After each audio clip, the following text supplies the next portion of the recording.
ભરૂચ અને અંકલેશ્વરમાં મહાવીર સ્વામી ભગવાનની 2623મી જન્મ જયંતિની પરંપરાગત ભવ્ય ઉજવણી કરાઈ। શ્રી મહાવીર સ્વામીના જન્મ કલ્યાણક અવસરે ભરૂચ જૈન સમાજ દ્વારા જન કલ્યાણની પૂર્વ સંધ્યાએ ભવ્ય શોભાયાત્રાનું આયોજન કરવામાં આવ્યું હતું। આ શોભાયાત્રા શક્તિનાથ જૈન દેરાસરથી આરંભી શ્રી માળીપોળ જૈન દેરાસર સુધી નીકળી હતી। સમગ્ર યાત્રા દરમિયાન જૈન બંધુઓએ ઉમંગ અને ઉલ્લાસભેર સહભાગિતા નોંધાવી। શોભાયાત્રામાં શાંતિના બેનરો, ધ્વજાઓ, સંગીતમય રથો તથા સાંસ્કૃતિક ઝાંખીઓ પણ આકર્ષણનું કેન્દ્ર બન્યા।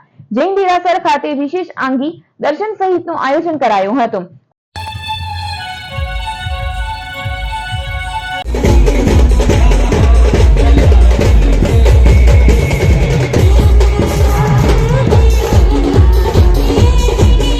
તીર્થંકર પરમાત્માના જીવો જગતના સર્વ જીવોને માટે એકાંત હિતકર એવા શાસનની સ્થાપના કરે છે। સર્વ જીવો પ્રત્યેની કરુણાનું ફળ છે કે તીર્થંકર પરમાત્મા જન્મ લે એ ટાઈમે કોઈને પણ દુઃખ નથી। ઉપકારમાં તત્પર એવા તીર્થંકર પરમાત્મા સહન કરવાનું છે એમ જાણીને પણ ચંડકોશિક અને શૂલપાણી યક્ષ જેવાને પ્રતિબોધ કરવા માટે દોડી જાય છે અને પ્રતિબોધ કરે છે।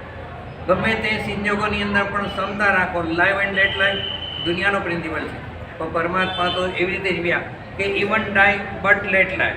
અંકલેશ્વરમાં પણ જૈન મહાસંઘ દ્વારા નગરમાં ભવ્ય શોભાયાત્રા કાઢવામાં આવી હતી। મહાવીર જન્મ જયંતિ નિમિત્તે પ્રવચન, દર્શન સહિતનું આયોજન કરાયું હતું। જૈન બંધુઓ ઉજવણીમાં ઉત્સાહભેર જોડાયા હતા।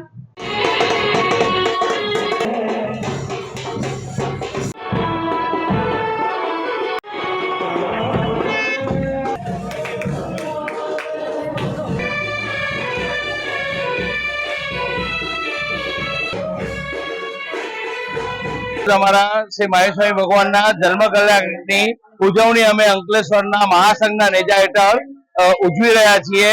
અમારે ત્યાં વિવિધ 7 થી 8 સંઘો છે, બધા એકત્રિત થઈને છેલ્લા 32મું વર્ષ છે ત્યારે અમે લોકો અહીંયા મહાવીર સ્વામી ભગવાનના જન્મ કલ્યાણની ભવ્ય ઉજવણી કરવા એકત્રિત થયા છીએ।